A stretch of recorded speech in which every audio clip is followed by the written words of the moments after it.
Opa! Olá, Opa! Carol! Boa Ô, Glória! noite! Dessa Tudo vez deu bem? certo, né, Rosana? Deu. Por isso que eu resolvi, era melhor fazer logo mesmo no seu perfil, né? É, Porque deu aquele problema naquele dia para a gente não perder tempo. verdade. Eu vou Mas só, descobrir ainda como que a gente resolve essa ah, questão. exatamente. Mas você está bem, Carol? Eu tô, graças a Deus, tudo bem por aqui. Deus é Como é que bom. as coisas aí já começaram a reabrir? Já, a gente aqui está acontecendo por fases, né, a reabertura. E aqui em Pensando. Maryland, que é o estado onde eu tô, já está na terceira fase. Então tá Sim. assim, bem quase normal, né? As lojas estão funcionando, as igrejas que ainda estão com algumas restrições. Então, a nossa igreja aqui, né, o Verbo da Vida aqui, a gente ainda não está fazendo culto presencial. Mas eu creio Sim. que em breve a gente vai retomar isso aí, em nome de Jesus. Mas já Aqui está em, bem Ma- normal. É, aqui em Maceió a gente volta domingo, mas Ah, que benção. bem restrito, né? Mas já Uhum. é um passo, né, Sim, Carol? sim. Lá em Volta Redonda já Graças, voltou também. já voltou, Graças a pois Deus. é, graças a Deus. Amém. Deus é bom demais, minha amiga. Amém, Né? amém. É, então, estamos nós aqui para participar, né, de mais uma live sobre emoções. Foi assim, eu recebi bastante feedback naquele dia, só que interessante, Carol, que não aparece no meu Insta que eu estou ao vivo com você. Não sei por quê. Ah, ué. A parte que só aparece para os teus seguidores, para os meus, não está aparecendo que eu estou ao vivo. Mas não tem problema. Depois algumas pessoas disseram, esperei a live, esperei, não vi tudo. Mas Ah, que quem pena. assistiu foi o pessoal deu um feedback maravilhoso, né? Diz que foram bem abençoadas, enriquecidas. Glória E a eu tenho Deus. certeza que não vai ser diferente hoje, né? Que a Amém, gente a amém. gente estava falando, né, na última live, para falar um pouco sobre alguns tipos de transtorno que a ansiedade nos Uhum, traz, né? uhum, E é exatamente sobre isso também que a gente quer conversar hoje à noite. Eu tenho uhum, certeza que vai ser de grande valia. Eu estava vendo uma reportagem ontem, né? Eu fui fazer minha unha, a televisão estava ligada, aí passou uma uhum. reportagem, Carol, dizendo que o número de mulheres nessa pandemia as mulheres foram muito mais afetadas nessa Sim. pandemia, nos seus emocionais e nesse nível de ansiedade. Aí até passou alguns vídeos, né, de professoras que estavam preparando a aula das crianças Uhum. e ela estava organizando umas coisas assim para preparar a aula da criança e a cartolina sempre caindo. Aí tem uma hora que mesmo filmando, ela extravasa aquela Uhum. ansiedade de mancha tudo, sabe? E os repórteres mostrando, né, como tem aumentado a busca muito mais de mulheres, né, porque estão com crises de ansiedade dentro de casa nessa pandemia. Eu achei bem Sim, interessante. Eu disse, sim, olha só, amanhã a gente vai estar falando sobre isso, né, do que os homens. E sim. aí, né, Eu então, acredito que acaba tendo uma sobrecarga, né, Rosana, para as mulheres, porque assim, a mulher ela já tem que dar conta mesmo de mais tarefas do que os homens. uhum. E aí, por conta Agora de todo esse dobrou. contexto, pois é, de todo esse contexto que a gente está vivendo, já era difícil, já era puxado, né? Agora ficou mais, agora teve o bônus, né?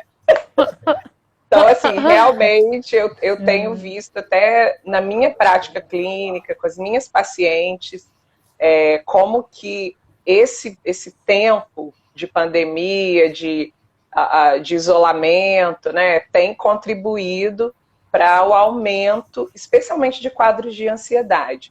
E aí, Uhum. assim, né, falando um pouquinho sobre ansiedade, a ansiedade ela é uma condição que todos nós temos. Então, a Sim. ansiedade dentro de um certo limite, ela é normal, ela é considerada normal. Por quê?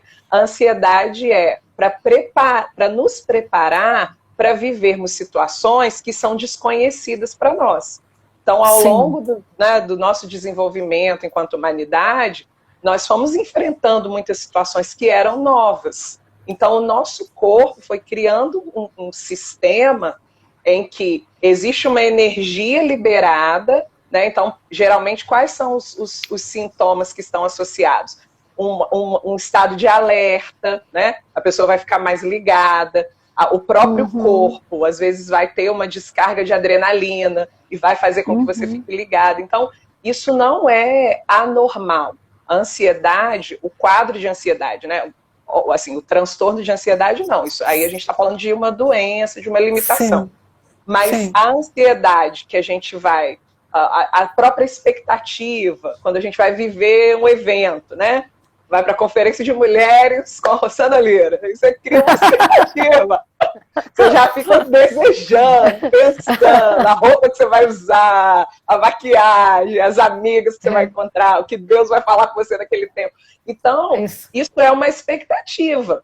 Não é ruim sentir isso, mas às vezes até a expectativa, dependendo de como a gente trata, pode se tornar negativa. Pode se tornar também um quadro de ansiedade. Então, todas nós, né, vou falar mais no contexto feminino, todas nós vamos sentir ansiedade. A questão é até que ponto essa ansiedade vai se tornar um impedimento para que nós possamos realizar as tarefas da nossa vida. Então, quando uma coisa que as pessoas me perguntam, né, Carol, como que eu identifico que eu estou vivendo um transtorno? Como que eu identifico que a ansiedade ou a tristeza, a angústia está passando do normal? Então, o primeiro passo está indo além do limite. O primeiro passo é entender como que esse comportamento está afetando as nossas relações. É pensar relação familiar, trabalho, quem está envolvida no ministério, o que você conseguia fazer, dar conta, ou fazia com alegria, com satisfação, e de repente aquilo está se tornando pesado, você está sentindo um cansaço além da conta. Então, quando a gente deixa de funcionar bem, e aí eu não estou falando de um dia de cansaço, eu não estou falando de um dia de TPM, né? Eu estou ampliando esse quadro. Quando as nossas relações começam a ficar disfuncionais, quando a gente começa a ter dificuldade para ser o que nós somos de fato, no trabalho, no contexto familiar, esse é um alerta de que alguma coisa que a gente pode estar precisando de ajuda. Às vezes é uma irritação que não passa, é uma tristeza que está recorrente. Mesmo você não tendo motivos para se entristecer, às vezes você está com a sua família, está tudo bem, né? Eu escuto muito isso de pacientes. Carol, eu não tenho motivo. Eu tô, meu marido motivo e não acha. A pessoa fala assim, mas meu marido me trata bem, eu não tenho falta de nada, meus filhos estão bem, mas eu sinto uma tristeza e eu não consigo, eu oro, eu clamo. Então isso pode ser um indicativo de um quadro de depressão, até de um quadro de ansiedade, porque o transtorno de ansiedade ele também pode vir acompanhado de sintomas de tristeza, de angústia, porque a pessoa começa a não dar conta, a pensar, a não conseguir focar no presente, né? Porque a ansiedade geralmente ela vai estar associada a eventos futuros. Então, assim, é uma preocupação excessiva com o que vai acontecer no futuro. É isso. Eu estava vendo aqui, um dia desse eu estava lendo algo mostrando a diferença de medo e ansiedade. E ele dizendo, o medo é quando o perigo está ali, presente, né? Mas a ansiedade, você não está vendo nada. É algo que está para acontecer ou que nem vai, né? E aí eu dei um exemplo, Rossana, que eu estava estudando, né, lendo um livro bem interessante sobre ansiedade, e o autor deu um exemplo que eu achei muito legal para diferenciar o medo da ansiedade. Então, o medo ele vai ser para uma coisa mais pontual. Então, por exemplo, um medo que muitas mulheres têm, barata, né? Tem mulher que tem pavor de barata. Então, tem uma barata aqui, perto de mim. Aí eu começo a ter aquele sentimento, meu corpo começa a expressar um sintoma, eu quero fugir, eu quero me esquivar, então eu estou sentindo medo. Quando que esse medo, que é normal e pode até ser controlado, né? Mas quando que isso se torna um comportamento de ansiedade?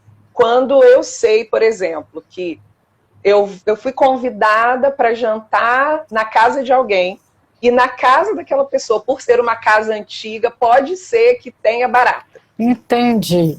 E aí eu já começo a antecipar aquela sensação. Então isso já não é mais medo, isso é ansiedade. Porque o evento ainda não aconteceu, eu não vi a barata na minha frente, mas eu já estou sentindo aquele medo que até me impede de estar presente nesse ambiente. Então, o que a ansiedade, um transtorno de ansiedade faz, né? Muitas vezes as pessoas, elas deixam de ir a um evento, elas deixam de realizar alguma atividade, porque elas já estão antecipando um comportamento de medo. Não, mas quando eu chegar lá, eu posso ver isso, eu posso ser exposta àquilo. Então é melhor nem ir. Entendi. Aí tem pessoas que perdem momentos bons da vida por conta disso, não é? Sim. Então, assim, é um comportamento tão forte de evitação, né, de estar naquele ambiente, que... E aí, Rosana, é bem interessante, assim, como que isso afeta, pensando na nossa realidade como mulheres, né? Como que isso afeta diretamente as nossas relações. Então, por exemplo, uma mulher sofrendo de transtorno de ansiedade ou de uma depressão, e aí ela começa a negar estar em ambiente, sair de casa. Agora, tudo bem, a gente está vivendo uma situação atípica aí, por conta da pandemia, né? Sim. Mas, assim, como que isso vai afetar o casamento, o relacionamento com os filhos? E aí, qual é o cuidado? Geralmente, se isso não é tratado, se isso não é cuidado, a família adoece junto. O sistema familiar acaba sofrendo também, porque aquela pessoa começa a fazer algumas escolhas que não vão afetar só a vida dela, vão afetar a família como um todo, né? Aquele sistema familiar como um todo.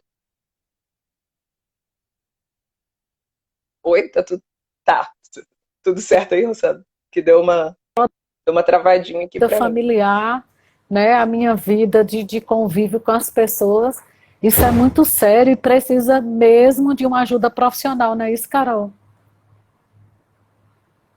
Travou um pouquinho, Rosana, a última coisa que você falou. Eu só ouvi, isso é muito sério. Isso precisa muito de uma ajuda profissional, alguém que saiba lidar com aquilo para nos ajudar. Sim, porque o que eu percebo, Rosana, assim, principalmente dentro do nosso contexto de igreja, né, de pessoas cristãs, às vezes existe um esforço da pessoa para tentar resolver aquilo sozinha. Não, eu vou conseguir, eu vou dar conta. E aí tem um mecanismo que é muito perigoso da gente começar a entrar nele, que é uma negação, né? Porque, assim, a gente entende que nós não vivemos por aquilo que sentimos, nós não vivemos por aquilo que vemos, nós vivemos pela fé, mas às vezes esse comportamento é levado ao extremo e começa a acontecer uma negação.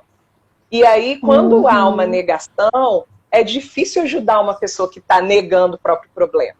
Não, eu não tenho isso, está tudo bem, eu vou sim, eu não tenho problema nenhum com isso, né? Então, qual é um passo importante aqui? Reconhecer. A gente falou um pouco sobre isso, né, na nossa primeira live. Não tem problema nenhum reconhecer as nossas fragilidades e pensar assim, o que está acontecendo comigo? Eu amava ir à igreja, mas agora eu não estou conseguindo mais. Eu começo a suar frio, eu começo a ter palpitação, meu corpo está me dando um sinal de que tem alguma coisa que não está legal comigo. Então, peraí, isso é uma bandeira vermelha de que eu preciso de ajuda. E às vezes é uma conversa, nem sempre vai precisar ser um processo terapêutico, algumas vezes vai precisar, mas às vezes é se abrir com alguém, é falar sobre aquilo, é ressignificar aquilo que você está vivendo, que já vai começar a produzir um efeito e te ajudar, né? Então, cuidado, né? Eu acho que a gente está tendo esse espaço aqui, glória a Deus pela sua vida, promovendo esse espaço para a gente falar sobre isso. Cuidado para não levar ao extremo a questão espiritual e acabar se prejudicando na questão emocional. Então, nós somos um espírito, nós não vamos parar de declarar a palavra, de confiar no Senhor, mas isso não significa que a gente não possa precisar de uma ajuda, que a gente não possa precisar de um tratamento, né, de alguém que vai nos estender a mão e nos apontar um caminho. Então, não negue o sintoma, não fale, não, eu não estou assim, eu não estou sentindo nada. Deixa o Senhor mostrar para você, mulher, né, que está nos acompanhando nessa live, que existem sim caminhos que Ele mesmo vai promover para que você possa experimentar um processo de cura. Do mesmo jeito, como a gente falou na live passada, né, que pessoas procuram ajuda de profissional para sintomas clínicos, né, no corpo, um enxaqueca, uma pressão alta, e não tem problema de ser medicado, de ser orientado, né, que também não tenha problema nessa área, porque do mesmo jeito que tem o cardiologista, né, tem também pessoas especializadas para te ajudar, querida, nessa o que a gente está querendo com essa live é dizer para você que está nos ouvindo, você não precisa sofrer sem precisão. Se tem alguém com que você pode contar, não é isso, Carol? Sim. E aí tem mulheres que engordam demais, né? Porque a ansiedade mexe com todo o sistema, né? Engordam demais, ficam com a autoestima lá para baixo. Enfim, é tanta coisa, né? Tem algumas coisas básicas que é legal a gente observar, que podem estar envolvidas, geralmente estão envolvidas tanto num quadro de depressão como num quadro de ansiedade. Você falou, né, que tem mulheres que engordam demais. Então, a alteração no apetite é um sintoma importante. Tanto o excesso, porque o que acontece? Pensando na questão da alimentação, né? Porque você está experimentando um comportamento de ansiedade, a comida vai ser uma fuga. Então, como eu não estou conseguindo lidar com as minhas emoções estão em desequilíbrio, então muitas vezes as pessoas buscam na comida e aí a pessoa não come porque ela está com fome, ela come para lidar com a ansiedade. Outras pessoas vão experimentar uma redução no apetite, vão emagrecer, isso geralmente acontece em casos de depressão, vão emagrecer. Então, funções básicas que são afetadas tanto nos processos depressivos como nos processos de transtorno de ansiedade. Alimentação, às vezes a alimentação vai ficar desregulada, ou vai existir uma compulsão alimentar, ou uma ausência no apetite. O sono, isso é praticamente em 100% dos casos. Vai ter o sono não vai ficar normal. Então, tem dois quadros que são bem comuns. Ou insônia, né, que a pessoa ela não consegue pegar no sono, às vezes passa a noite toda acordada, ou um sono intermitente. É aquele sono em que a pessoa não consegue descansar. Ela deita, dorme um pouquinho, aí acorda assustada, às vezes tem pesadelo. Então, alimentação, qualidade do sono, irritabilidade. Tem pessoas que pensam, e eu acho que essa é uma dica importante, que a depressão, o sintoma da depressão é só tristeza, mas irritabilidade também é um sintoma de depressão. Então, às vezes, a pessoa está irritada com tudo. Tá vendo? E sabe onde isso se manifesta muito? Em crianças. Existem crianças de 10, 11, às vezes até mais novas, que têm quadros depressivos e as crianças ficam muito irritadas, às vezes gritam com os pais, ficam nervosas. E aí o pai e a mãe corrigem, né? Não estou dizendo que não tem que corrigir, obviamente, mas às vezes essa irritação, principalmente a criança que não consegue verbalizar, ela não consegue trazer para uma simbologia, né? Falar sobre usar símbolos, trazer como nós adultos conseguimos, então ela tem esse comportamento de irritabilidade. E isso também acontece com os adultos. Então tem pessoas que estão num quadro depressivo e o sintoma principal nem é a tristeza, Nem é o Entendi, desânimo, é a irritabilidade. entendi. É porque quando a gente pensa em depressão, a gente pensa exatamente nisso. Numa Sim, pessoa apática, desanimada, acuada. A gente nunca sim. pensa em alguém que está pronta para reagir. E a Uhum, irritabilidade é uma reação mesmo, né? sim, É sim, interessante isso, muito sim. interessante. E, Uhum. às vezes é um comportamento que vai se arrastando por anos. E a pessoa começa a pensar que aquilo é parte da personalidade dela. Da criança, A pessoa começa a pensar, eu não, acho que eu não sou mais tão feliz assim, porque já tem anos que ela vem sentindo uma tristeza que ela não consegue explicar. Então, mesmo, uhum, né, uhum. diante de bons eventos, quantas pessoas, né, Rosana, às vezes, quantas mulheres, você já deve ter visto isso.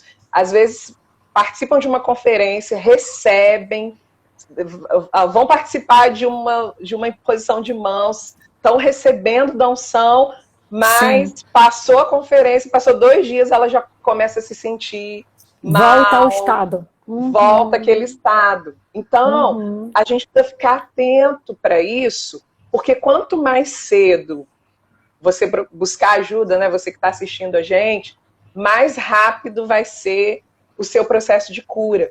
Eu já Entendi. vivi, é muito legal, assim, tratar de pessoas cristãs, né? Boa parte dos meus Uhum. pacientes são cristãos, as pessoas acabam, como sabem que eu sou, acabam me procurando, né? Porque querem ter um psicólogo cristão, que compartilha dos mesmos valores. E é bem legal você ver quando a pessoa está se submetendo a um tratamento terapêutico e alinhada a isso, ela está se expondo à palavra, ela está em comunhão na igreja, ela está, Uhum. mesmo Uhum. dentro das limitações dela, ela está buscando ao Senhor, como que esse processo de cura é muito mais rápido. Então, assim, Uhum. as duas, eu conversava sobre isso hoje com uma amiga, são ferramentas que podem trabalhar juntas. Elas não precisam brigar, Entendi. palavra e Uma espírito, anula a outra, né? é, Uhum. e É, psicologia e terapia, né? E outros processos, até mesmo o processo de coaching. Muitas vezes a pessoa ela não está com uma depressão ou com um transtorno de ansiedade, mas é uma pessoa que está precisando alinhar algumas coisas na vida dela, está precisando estabelecer metas, objetivos. Então, um processo de coaching pode ajudar, né, nesse uhum. sentido. Claro que aí eu pontuo também algo importante. Nós somos guiadas pelo Espírito, né? A palavra nos diz isso lá em Romanos no capítulo 8. Então, se somos guiadas pelo Espírito, precisamos pedir a orientação do Espírito para escolher os profissionais com quem vamos nos tratar, Sim, claro. né? Isso é muito Então, assim, importante. porque você não vai também se colocar na Se mão de qualquer conectar, pessoa, né? essa questão da conexão é muito importante, né, Carol? É, o que o Sim, profissional crê, né? Eu acredito que isso é muito importante. Afeta demais a sim, nossa vida, porque né? por mais que nós como profissionais de psicologia, a gente sempre vai trabalhar com, a gente chama de uma neutralidade. Por exemplo, Sim, eu não atendo só pessoas cristãs. sim, Então, quando eu claro. estou tratando com uma pessoa que não é cristã, eu vou respeitar os valores que aquela pessoa tem, as crenças que aquela pessoa tem. Eu não vou impor a minha opinião ou o meu sistema de crença sobre ela. Eu estou ali como Claro, terapeuta. claro. Mas é Uhum, óbvio, né, que a gente não consegue manter uma neutralidade 100%. uhum. Então, é preciso que nós, né, mulheres que estão nos assistindo, que você está percebendo, puxa, eu preciso de ajuda, eu preciso me submeter a um processo terapêutico.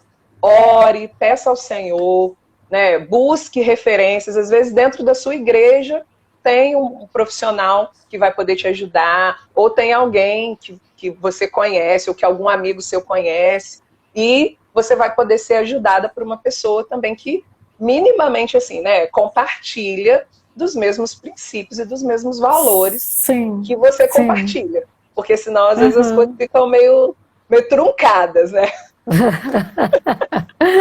É verdade. Teve uma pessoa que perguntou aí, né? Colocou uma pergunta: que depressão tem cura ou só se é curado com esse tratamento?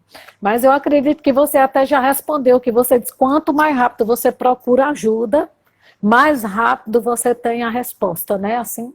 Sim, assim, óbvio que eu conheço pessoas, né, você também com certeza, que, que viveram um processo de cura instantânea. Pessoas que Sim, estavam num culto, pessoas que estavam sim, né, debaixo de uma atmosfera de unção, receberam uma oração e foram curadas instantaneamente, sim, os sintomas sim, desapareceram. Mas sabe, Rosana, que mesmo as pessoas que vivem essa experiência, eu aconselho que essa pessoa busque um tratamento. Porque às vezes sim, tem outras questões, né? Que bom que ela não está mais sentindo aquela tristeza, aquele peso, às hum, vezes ideações suicidas, né? sim, Desejos de morte, porque num processo de depressão mais grave pode acontecer, a pessoa pode viver, porque a tristeza, a angústia, o sofrimento é tanto que ela só enxerga um fim para esse sofrimento com a morte. quer se ver livre, né? Sim, Ela então a quer se ver livre morte daquilo. sim, é uma alternativa para se libertar do sofrimento. Então, isso pode acontecer. Então, é interessante que mesmo a pessoa que vivenciou, né, esse milagre, porque isso é um milagre, a pessoa ser liberta de um processo como esse, que ela Sim, busque um aconselhamento, que ela busque um tratamento, porque às vezes vão ter feridas, vão ter traumas, que ela não está mais sentindo naquele momento, ela não está tendo os sintomas, mas aquilo sim, pode de alguma maneira voltar. Então é melhor que ela já vá buscar uma ajuda, um acompanhamento, né? E isso. evitar uma recaída ou evitar viver aqueles sintomas novamente, né? Uma vez, Carol, eu ouvi de uma pessoa muito próxima, né? E assim, rapaz, é muito ruim você se sentir impotente diante de uma situação onde você não sabe nem o que falar, nem o que responder, né? Uhum, E eu uhum, ouvi numa pessoa que estava num processo desse, né? Que ela disse que simplesmente, de repente, o gatilho de tudo foi lembrar da idade. E ela disse: Meu Deus, eu já fiz essa idade. Ela disse que olhou para trás e disse: O que é que eu construí na vida? Estava separada, né, do uhum, marido. E ela disse que profissionalmente não estava bem sucedida. E ela disse que começou a fazer uma reflexão do que ela tinha construído até ali. Ela disse: Meu Deus, se até aqui eu não consegui fazer nada da vida com essa idade, o que é que eu... Aí disse que começou a vir. E ela disse que ali foi um gatilho mesmo, onde começou tudo, uhum. para você ver que tem coisas que não precisam um grande evento, Sim, né? sim. Para a pessoa Uhum, perguntar, meu Deus, o que é que me trouxe? Às vezes, quando você percebe, já está dentro. É muito sim, interessante. E sim. ela disse uma coisa para mim que, rapaz, eu acho que doeu mais em mim. Eu ouvi, ela disse assim: não tem nada pior do que você sentir uma dor que Tilenol não passa, que Dorflex não passa, que não tem Uhum, remédio para dor que passe. Porque uma uhum, coisa é você sentir uma dor de cabeça e tomar um remédio.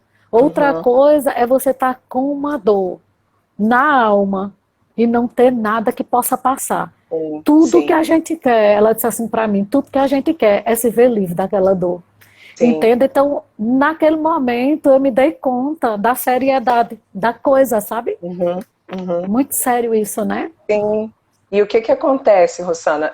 Se não houver uma intervenção, essa pessoa vai entrar num sofrimento cíclico e ela não consegue mais sair. Então, assim, né, eu tenho 12 anos que eu trabalho com isso, então eu já lidei com muitos tipos de dores, né? Eu já Uhum, estive junto com pessoas sofrendo pelas mais variadas coisas e eu já vi sofrimentos muito intensos. Então, sim, quando existe um acolhimento e a terapia, o processo terapêutico, é esse acolhimento. O que é uma sessão de terapia? É um espaço onde você vai poder falar sobre o que você está sentindo, sem se preocupar se você está sendo julgada, o que a pessoa está achando, o entendi. que não está achando, Sim, e sim. ressignificar aquele sentimento e trabalhar, Uhum, né, a minha uhum, área especificamente, que é a terapia cognitivo-comportamental, mudança de pensamento, trabalhar mudando crenças que te limitam, mudando, né, pensamentos que estão fazendo com que você não consiga avançar. Então, é uma benção. Eu sei que eu sou suspeita para falar, mas terapia, processo terapêutico, com a pessoa certa, né? debaixo de uma direção de Deus, é um cuidado para nossa alma, é um carinho que a gente faz para nossa alma, e é uma oportunidade de você se levantar e poder ser bênção para outras pessoas. Porque uma pessoa que está sofrendo, não tem como essa pessoa estar cumprindo o propósito de Deus de maneira plena. Isso, é verdade. Nada é pleno, Carol. Eu acho que nada, relacionamento familiar não é pleno, né? Nada é pleno quando você está sofrendo com alguma coisa que não encaixa, né? Naquela plenitude que Deus nos chamou para estar, né? Mas assim, essa ansiedade, quando ela evolui, né? Você até terminou a live passada falando de alguns transtornos mesmo de ansiedade, né? Quando ela evolui, me fala um pouco para a gente, assim, como a gente pode se aperceber disso. Acho que você já até começou, né, falando quando aquilo deixa de ser algo bom, saudável, né? E aí, me fala aí. Tá, então, a gente vai vivenciar esses comportamentos de expectativa, de ansiedade. Por exemplo, a pessoa vai começar num emprego novo. É normal que ela enfrente alguma ansiedade. Diante do novo, eu acho que isso é uma chave também importante. Uma nova casa, um novo emprego, um novo relacionamento, a maternidade, né? A pessoa que vai ser mãe, a mulher que vai ser mãe pela primeira vez, pelo fato de você não ter todas as informações ou todo o conhecimento necessário para vivenciar aquele novo evento, então é normal que exista um comportamento de ansiedade. Então, agora, quando eu vou dar o exemplo de um emprego, a pessoa foi contratada para começar no novo trabalho. E aí ela como é que vai ser? Nunca trabalhei com isso antes, mas eu vou me preparar, vou fazer o que eu puder. E aí ela vai trabalhar, sentindo um friozinho na barriga, se preocupando, mas vai trabalhar. Então, ansiedade dentro de um padrão normal. Quando que isso pode estar se tornando um transtorno? Quando eu desisto de aceitar aquele emprego, porque eu estou com medo de não dar conta.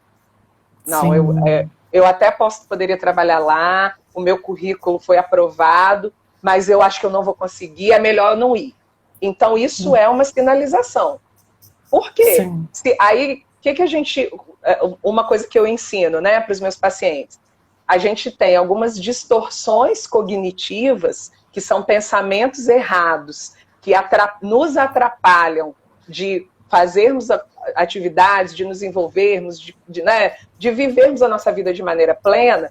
Então, a gente precisa sempre trazer esses pensamentos para uma racionalização. Então, ainda dentro do exemplo do emprego. Se eu passei por um processo seletivo, o meu currículo foi aprovado, eu tenho as habilidades necessárias, eu preencho o perfil daquela vaga. Por que eu não vou dar conta? Então, quando eu começo a trazer isso mais para o racional e menos para uma carga emocional, né? Porque o que acontece? Quando existe uma carga emocional muito forte, isso vai nos impedir de enxergar a realidade. Então, a gente vai ficar tão envolvida nas nossas emoções, no comportamento de ansiedade. Então, mesmo que você não esteja passando por uma terapia, eu vou dar um bônus aqui. Procura sempre trazer esses pensamentos errados, e aí a gente pode, né, fazer isso à luz da palavra, que é melhor ainda, para uma racionalização. Peraí, por que eu não posso? Eu cumpri o que eu tinha que cumprir, eu estou pronta, eu estou sentindo algum medo, eu estou sentindo alguma dificuldade, mas eu vou fazer isso sim. O Espírito de Deus está sobre mim, ele me capacitou, eu vou dar conta. Então, quando o comportamento de ansiedade, ou se a gente pensar num transtorno depressivo, comportamento de depressão, começa a me impedir de realizar as minhas atividades, sejam elas laborais, familiares, ministeriais, né? Quantos ministros... Eu me lembro de um testemunho da Sâmia, que eu ouvi, que ela estava, né? Ela teve um processo, acho que foi de síndrome do pânico. Ela estava pregando e teve que parar. Eu não sei se era pregando, dando aula no Rema, mas ela teve que parar porque ela travou. Ela não conseguiu, né? Então, o que é isso? é algo que ela estava vivendo um processo, um transtorno de ansiedade, e afetou diretamente a atividade onde ela estava envolvida. Então, quando os meus comportamentos começam a ficar disfuncionais, quando eu começo a ter dificuldades para trabalhar, para pregar, para cuidar dos meus filhos, para desenvolver tarefas que não são tão difíceis que eu costumava desenvolver com frequência, sinal vermelho, né? Bandeira vermelha, tá na hora de buscar ajuda, porque você pode estar começando um episódio, né? Como eu falei na live passada, existe episódio e existe transtorno. Então você pode estar vivenciando um episódio e antes que isso se torne um transtorno, algo mais grave, você já procura ajuda. E às vezes vai precisar de uma medicação, um ansiolítico, às vezes vão ter disfunções no seu cérebro, hormonais, né? Às vezes tem processos cerebrais que estão desequilibrados e a medicação vai trabalhar para trazer equilíbrio para essas coisas. E é muito legal, assim, né? Eu que acompanho, você ir percebendo a evolução da pessoa que começou a se submeter a um processo, começou a tomar medicação, e aí, na outra sessão, ela já vem, ai, Carol, tô me sentindo melhor. Essa semana mesmo, uma paciente falou, ai, minhas crises de choro melhoraram depois que eu comecei a tomar medicação, já tô mais funcional, tô conseguindo fazer minhas atividades em casa. Então, né, sempre que você estiver sendo afetada naquilo que já era normal para você, que você conseguia fazer e não consegue mais, pode ser uma sinalização de que tem um quadro aí começando. Quer dizer que você está dizendo que existe o episódio e o transtorno, que já num episódio é importante você procurar ajuda. Eu só estou querendo que isso fique bem claro, né? As pessoas. Começou... E às vezes, Rosana, até assim, por exemplo, tem um tempo que eu comecei, um paciente me procurou, ele falou, olha, eu não estou tendo nenhum problema, mas eu quero me conhecer melhor. Eu quero entender melhor como que eu funciono, por que eu tomo determinadas decisões. Então, assim, eu quero fazer terapia para ter um processo de autoconhecimento. Então, que bênção. Às vezes a terapia também vai ser... A pessoa não precisa estar doente para procurar terapia, né? Às vezes ela tem características da personalidade que ela... Poxa, às vezes é uma pessoa que é muito impulsiva ou muito tímida. Pessoas que... Sabe uma característica que, se você... Quem está nos assistindo, se você tem essa característica, é legal você procurar um processo terapêutico? Pessoas que guardam tudo para elas, com medo de ofender o outro, com medo de magoar, e vai guardando, uma hora o corpo fala, chega de guardar, e explode isso. Ou num sintoma, ou às vezes até num ataque de raiva, né? Então, se você identifica esses processos, eu nunca consigo falar não, eu tenho que sempre ser a pessoa mais boazinha, eu sempre guardo tudo para mim. Que tal buscar uma ajuda para saber equilibrar isso? Não é que você vai se tornar uma pessoa que vai ser grossa, né? Que vai tratar mal as pessoas. Mas existem momentos que a gente precisa se posicionar, a gente precisa saber falar não, a gente não pode ser sempre boazinha, né? Então, a terapia ela pode vir antes que as coisas estejam num nível mais grave, né? Você pode começar antes, não tem problema nenhum em relação a isso. Isso mesmo, que coisa maravilhosa. Teve uma pessoa que colocou aí, né, dizendo assim, hoje eu já chorei horrores, pedindo ajuda, né, que tá muito abalada, abatida, e às vezes a gente precisa saber o que é que está ocasionando, né, é tão complicado assim, porque tem tanta coisa que pode ocasionar, e isso às vezes é você extravasando, né, diante de alguma coisa, como você disse. É melhor extravasar do que pegar aquilo e ficar retido, né? Assim, Carol? Sim. Fala com alguém, conversa, né? Busca. Agora, saiba uma coisa que as mulheres... Eu tenho que ter cuidado com generalizações, né? Eu fiz uma outra live essa semana e eu falei isso. Generalizações são sempre perigosas. Mas, geralmente, as mulheres falam mais, né? A gente fala, nós mulheres falamos mais. E uma coisa, Rosana, uma dica que eu quero deixar também, né? Quando a gente fala sobre não ficar guardando e não expressando o que você está sentindo, mas escolha as pessoas e os ambientes onde você vai se posicionar. Porque aí, qual é o meu cuidado, né? Da pessoa também pegar essa minha fala e falar, agora também ninguém me segura, não engulo mais nada, agora eu vou falar, né? Só que a gente tem, Gálatas 5 está lá na nossa Bíblia, graças a Deus, domínio próprio. Fruto do Espírito. Né? Fruto do Espírito. Então, assim, a gente precisa... O Facebook não é o lugar para você desabafar, o Instagram não é um lugar para você desabafar. Isso, né? Muito bom. Escolha o ambiente certo, a pessoa certa e começa a se posicionar. Então, como que acontece um processo de mudança de comportamento? Eu trabalho sempre assim com os meus pacientes. Tem uma coisa muito grande que você quer mudar na sua vida. Começa com algo que é menor, se acostuma a fazer aquilo que é menor, que é mais fácil. A partir do momento que você se acostuma com aquilo, você consegue passar por um processo mais complexo. Então, eu seguro muitas coisas, eu não consigo falar. Aí você foi num restaurante e a comida veio fria. Aí, qual que é a sua tendência, você mulher que guarda tudo, não reclama de nada? Ah, não, vou comer, né? Poxa, coitado do garçom, vou comer, a comida já está aqui. Então, você está ali pagando por aquele serviço. Você foi para o restaurante para comer a comida quente, não foi para comer a comida fria.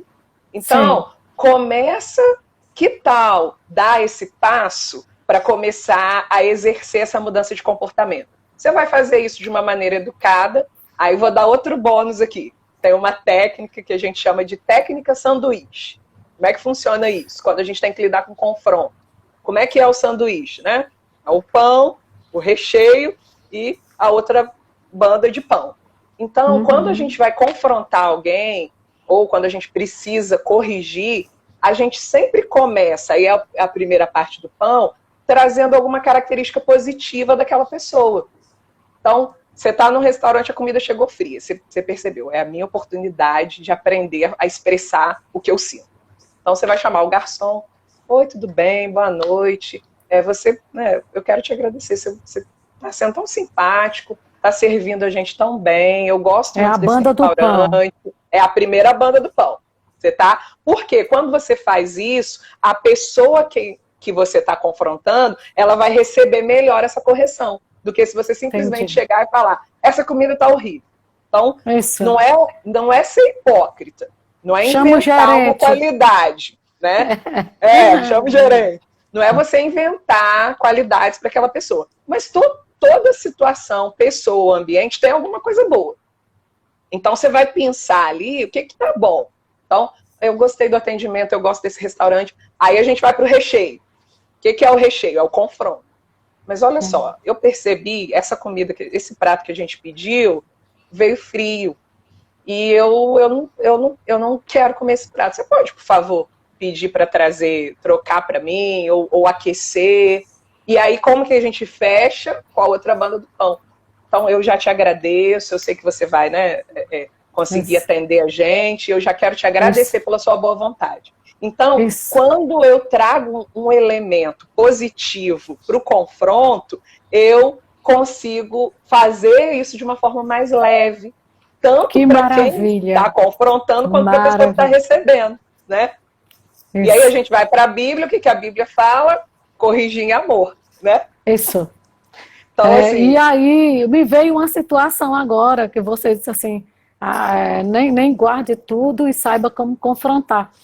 Aqueles casos onde tem pessoas que assim, para os outros, quando eu digo os outros, às vezes os amigos, na igreja, no trabalho, ele é sempre cordial, cavalheiro, mas quando chega em casa não aguenta nada.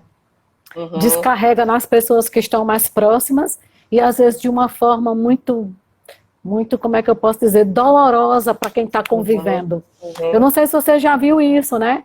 Fulano é bom para todo mundo, mas dentro de casa, ou seja, ele tem uma reação com um determinado grupo de pessoas mais para aquele grupo de pessoas que convive mais, que está mais junto, que está, né, quem recebe toda a descarga do que ele aguentou dos outros. Né? Como se explica isso, Carol? Então, Rosana, geralmente, né, isso se dá assim, existe uma relação de intimidade, porque quando a gente não tem um relacionamento íntimo com uma pessoa, até por uma questão social, de valores morais, de valores sociais, muitas vezes nós nos vemos, né? Principalmente a gente que é crente, né? Que quer viver a palavra, tudo, nós nos vemos numa posição assim, poxa, eu não posso tratar mal essa pessoa, eu tenho que tratar essa pessoa bem, porque não existe ali uma relação de intimidade. Quando isso vem para um ambiente familiar, e aí a intimidade, às vezes, ela acaba tirando um pouco desses limites, né? E aí as pessoas se veem no direito, o que obviamente está errado, de tratar a pessoa com... E é interessante porque, assim, eu vejo muito isso no consultório.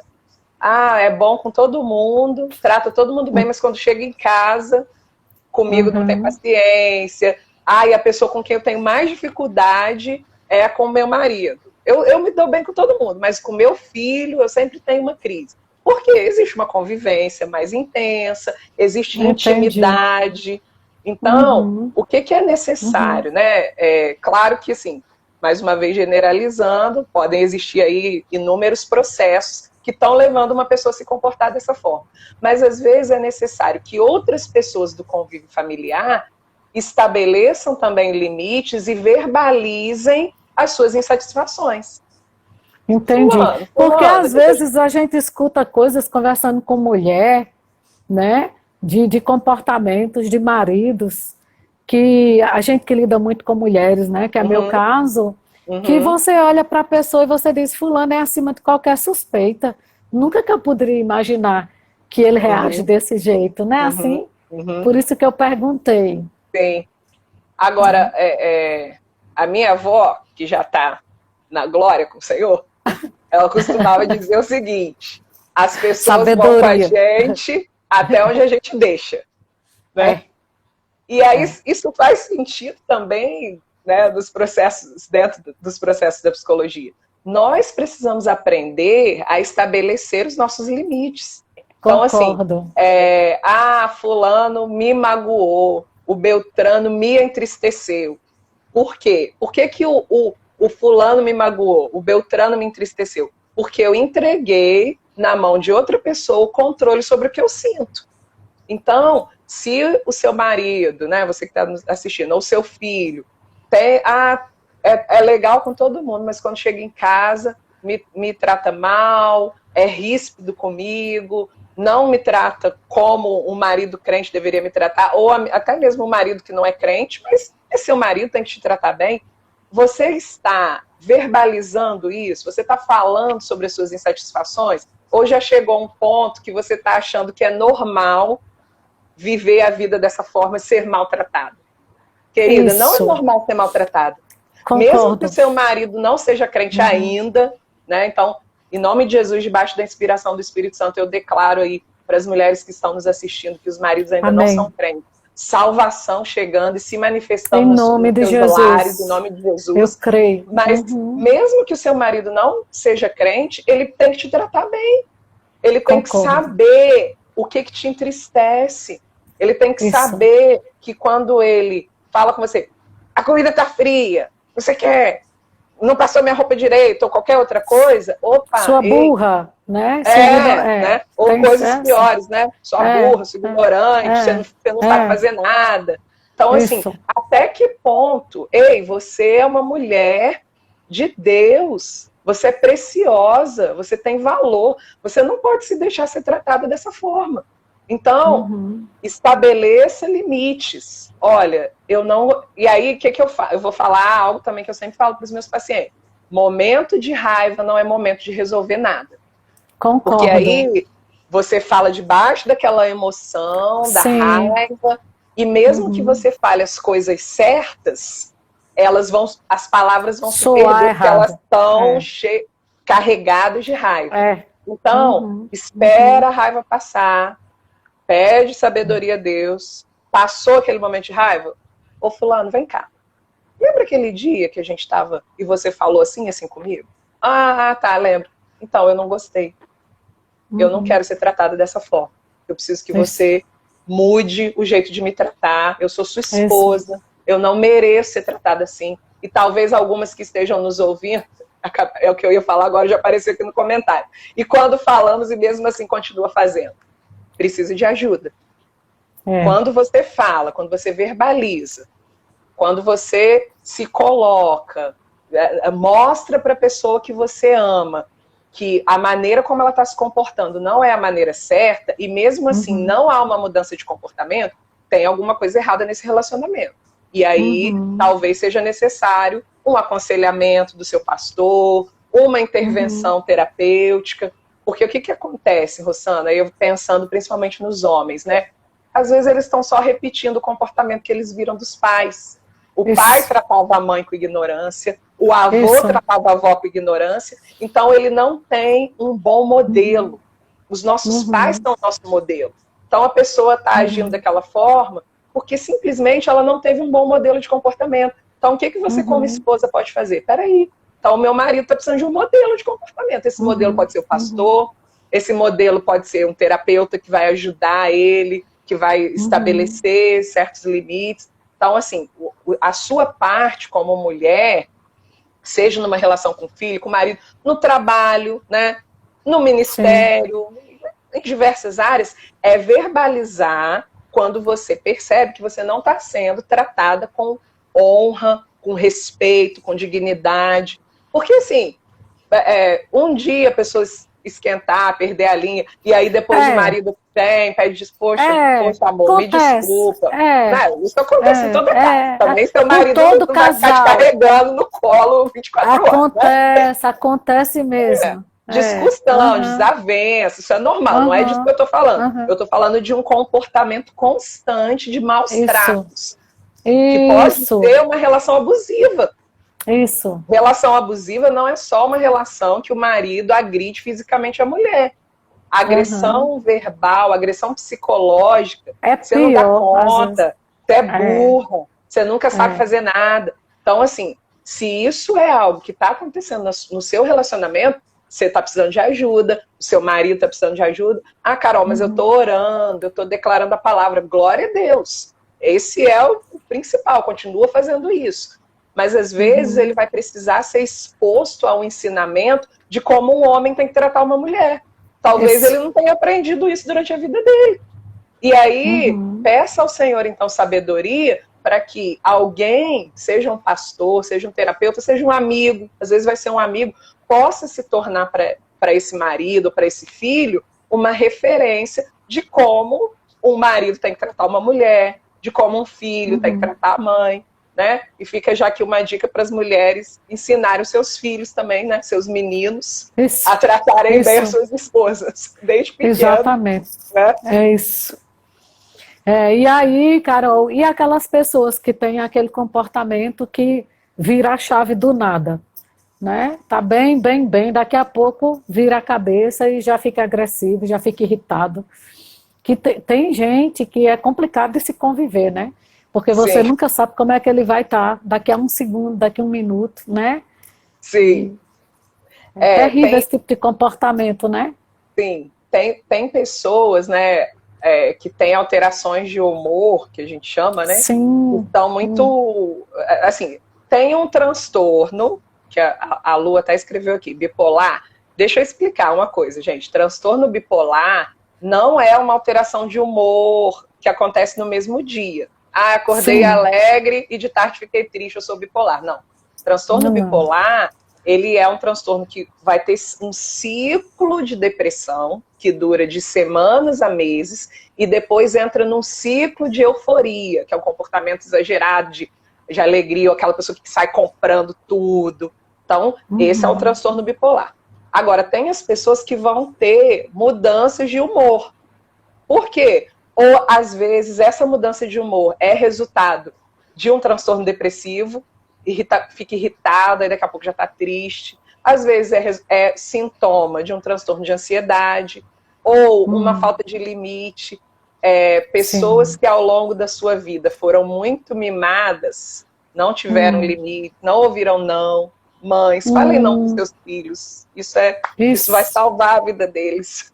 isso, é Então, isso aí. geralmente, isso também, esse é um tipo de comportamento bem típico de pessoas que sempre tiveram tudo, nunca precisaram fazer muito esforço. Então, quando alguém não faz as coisas para agradar essa pessoa, eu gostava de você, mas agora você parou de me agradar, então não gosto mais, né? Então, assim, não é assim, Rosana? Até aqui a gente estava bem, que eu era sua best friend, mas agora você me Tudo de confrontou, bom.com. agora você, né, me deu aquele corretivo, não gosto mais de você. É, Então, assim, aí essa pessoa vai precisar também ser tratada, entender que processos são esses, mas isso é muito comum, essas mudanças aí, meu né? E Deus. é Como a difícil gente você tem para lidar, né? aprender. Aham. Como a gente tem coisa para aprender, Carol. Meu Deus do céu. Ah. Ah. O Ah. comportamento humano é interessantíssimo. É, é verdade, viu? Eu acho que todo mundo precisa, de vez em quando, dar uma passadinha por um terapeuta, viu? É, é bom, gente. É Ajustar bom. algumas, Sim, fazer como seu apertar os paciente parafusinhos. se conhecer melhor, não é? Falta Sim. 3 minutos, meu marido está dizendo aqui. Mas, É, enfim, e aí, pode bom, já que concluir. falta 3 minutos, a gente está, né, tem tido esse espaço. Eu creio que Deus tem aberto de fato essas portas. Hoje eu conversava com a Márcia, acho que ela está aí. Você vai fazer uma live, né, também, Vou, sábado, sobre sábado, autoestima. Então, autoestima, assim, a Márcia está liderando um projeto maravilhoso. E ela também é psicóloga. Eu vou fazer também uma live no plenamente, outro sábado né? sobre depressão. Vou estar também junto com ela. Ah, E assim, eu creio, Rossana, e eu estou tão feliz, porque o Senhor está movendo mesmo nesse tempo para que nós possamos ser resposta para homens e mulheres que amam ao Senhor, que querem viver para Deus, mas que temporariamente estão vivendo algumas fragilidades, algumas questões, né, no seu emocional. Então, Deus é bom, Ele é amor, Ele não está com amém. raiva de você, Ele não está Não, trazendo nenhum tipo de punição, né? Às vezes eu escuto pacientes falando, mas esse sintoma que eu tô, será que Deus está me punindo? Deus não está no negócio de nos punir, Ele é a nossa justificação, Ele é a nossa amém, redenção. Então, e Ele está levantando pessoas, eu creio, em terapeutas cristãos, homens e mulheres cheios do amém, Espírito Santo de Deus, que vão se levantar nesse tempo para amém, ajudar, para promover cura, liberdade, né? Com as técnicas da psicologia que são inspiradas amém, por Deus e com a palavra. amém, Então, amém, eu assim, agradeço de todo o coração essa oportunidade que você está promovendo. E eu declaro em nome de amém. Jesus que cada pessoa que ouviu essa live, aquelas que vão ouvir depois, vão viver processos de cura, Então, de amém, mudança, de transformação. E nós estamos aqui amém, para ajudar aqueles que precisam. amém. A gente ia falar hoje, gente, de os transtornos de ansiedade, como você viu, né? Não tivemos como, de repente a gente vai ter que É, voltar aqui, Carol, é, para falta falar 20 sobre isso. segundos. Vamos falar, vamos combinar e a gente avisa, viu, gente? Sim, Para a gente estar falando sobre transtorno de ansiedade, eu tenho sido enriquecida e obrigada, viu, por a tua eu que agradeço. disposição, disponibilidade. Eu sei que o povo aí foi grandemente abençoado.